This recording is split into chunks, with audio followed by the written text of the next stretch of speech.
Ang aklat ng Acts Kabanata 16.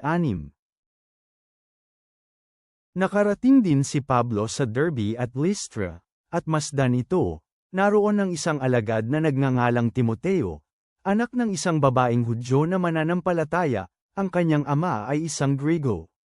Maganda ang sinasabi tungkol sa kanya ng mga kapatiran na taga Lystra at Iconium.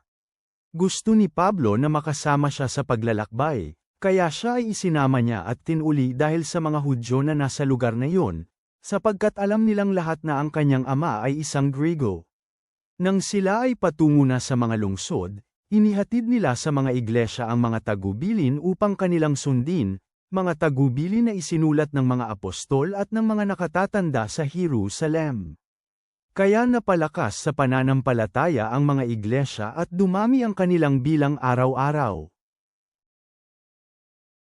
Tumungo si Pablo at ang kanyang mga kasama sa mga lupain ng Phrygia at Galatia, dahil hindi pinahintulutan ng banal na espiritu na mang-aral sila ng salita ng Diyos sa probinsya ng Asia.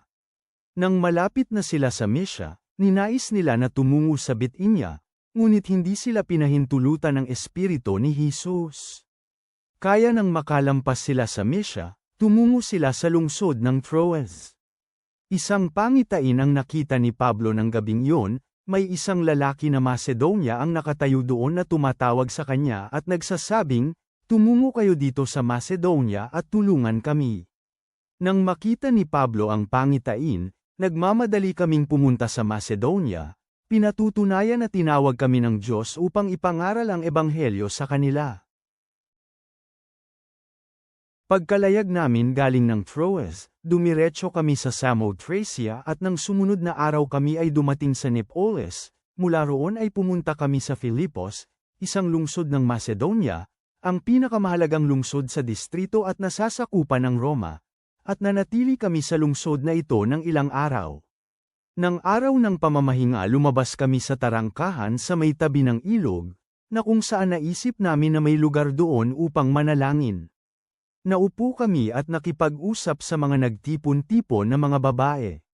May isang babae na nagngangalang Lydia ang nagbebenta ng mga tela na kulay lila na nanggaling sa lungsod ng Thyatira na sumasamba sa Diyos, nakinig siya sa amin. Binuksan ng Panginoon ang kanyang puso upang bigyang pansin ang mga bagay na sinabi ni Pablo.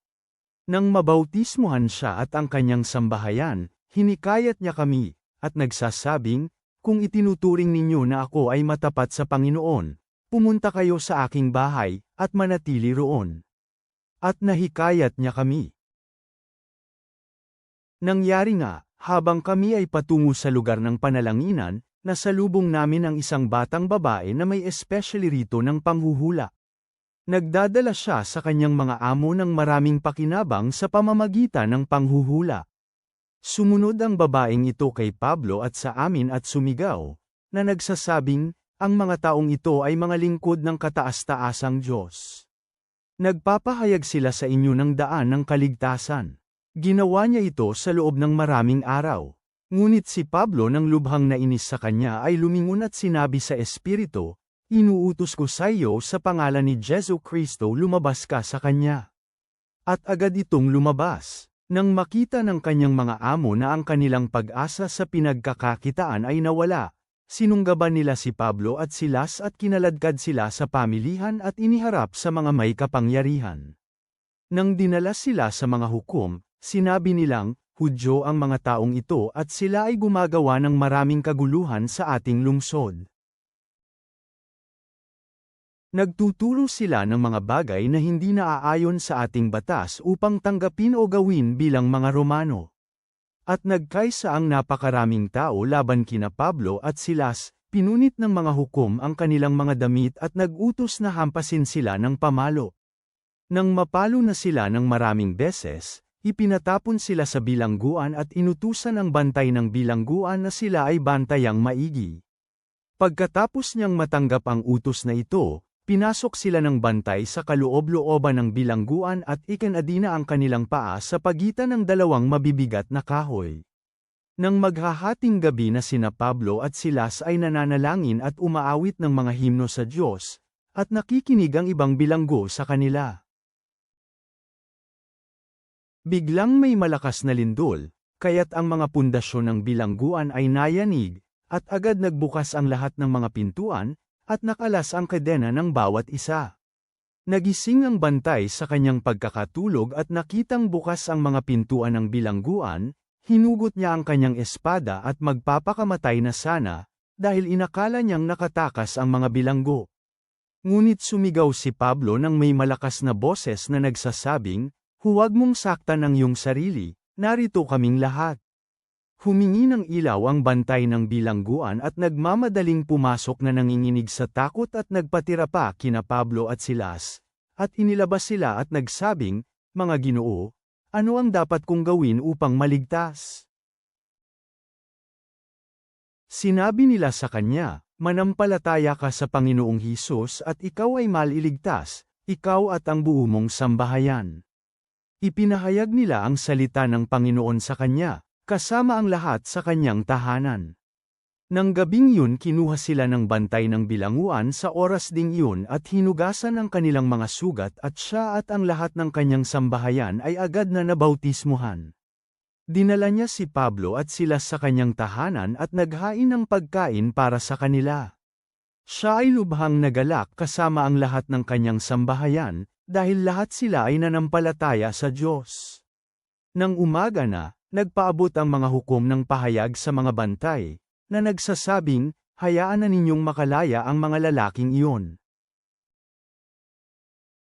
Ibinalita ng bantay ang mensahe kay Pablo, na nagsasabing, "Ang mga hukom ay nagpaabot ng mensahe sa akin na kayo ay palayain na, kaya ngayon ay lumabas na kayo at humayo na may kapayapaan." Ngunit sinabi ni Pablo sa kanila, "Hayagan nila kaming hinampes, mga Romano kaming hindi nahatulan at pinatapon kami sa bilangguan, at ngayoy palalayain kami ng lihim. Hindi maaari, hayaan ninyo sila mismo ang pumarito at dalhin tayo palabas." Binalita ng mga bantay ang mga salitang ito sa mga hukom, natakot ang mga hukom nang kanilang marinig na sina Pablo at Silas ay mga Romano. Dumating ang mga hukom at nagmakaawa sa kanila, at nang inilabas nila sila sa bilangguan, pinakiusapan nila si Pablo at si Silas na umalis na sa lungsod. Kaya lumabas na ng bilangguan sina Pablo at Silas at nagtungo sa bahay ni Lydia. Nang makita ni na Pablo at Silas ang mga kapatid, pinalakas nila ang kanilang kalooban at sila ay umalis mula sa lungsod. Ama naming nasa langit, kami ay lumalapit sa iyo, na hinikayat ng pananampalataya ni na Pablo at Silas habang sila'y nagpupuri sa iyo sa kanilang pinakamadilim na oras. Tulungan mo kaming alalahanin na kahit sa mga pagsubok, makakahanap kami ng kagalakan at lakas sa pamamagitan ng aming tiwala sa iyo. Naway buong tapang naming maipahayag ang ebanghelyo, tulad ng ginawa nila, at maging daluyan ng iyong biyaya sa mga nasa paligid namin. Kami ay nagpapahinga sa iyong walang hanggang pag-ibig, O Panginoon. Amen.